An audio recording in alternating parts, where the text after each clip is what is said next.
Et on continue à parler culture.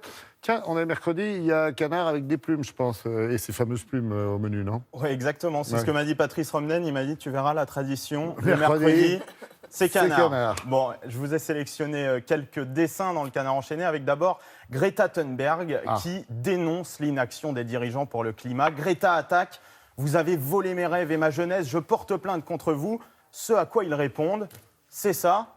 Mais passe ton bac d'abord. Voilà, qui résume bien ce que certains en Écoute ont les vieux. pensé. Et puis, autre dessin de Chapat, cette fois, avec les Britanniques qui ne savent plus où donner de la tête entre le Brexit et la faillite de Thomas Cook. Rapatriement massif, une hôtesse lance à un touriste anglais, vous allez pouvoir rentrer juste à temps pour sortir de l'Union européenne. Un grand cru aujourd'hui, hein.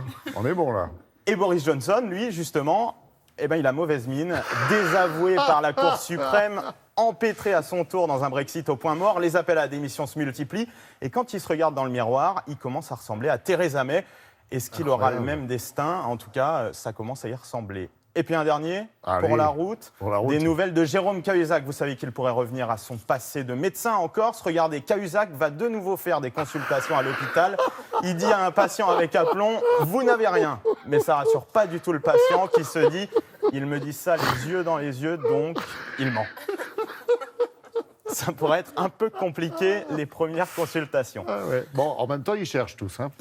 Exactement. Bon, et puis rien à voir, cette histoire dans Le Parisien aujourd'hui, Le Parisien qui nous raconte l'histoire d'un chef-d'œuvre qui a failli finir à la poubelle. Ça se passe près de Compiègne, il y a quelques semaines. Une personne âgée déménage et sa maison est entièrement vidée.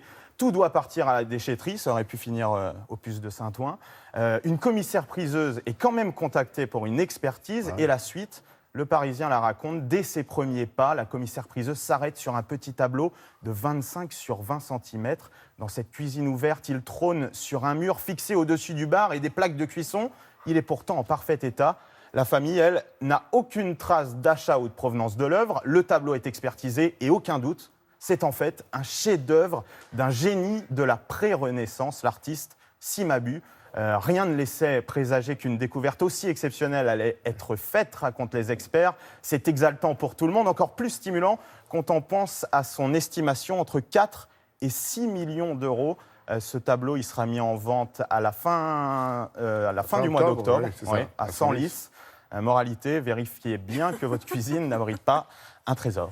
Et vous vous rendez compte, c'est quand même un 20-25, un petit format comme ça, de la pré-Renaissance. Tout petit, une valeur inestimable. dans la cuisine. Ouais. Merci beaucoup, merci Clément.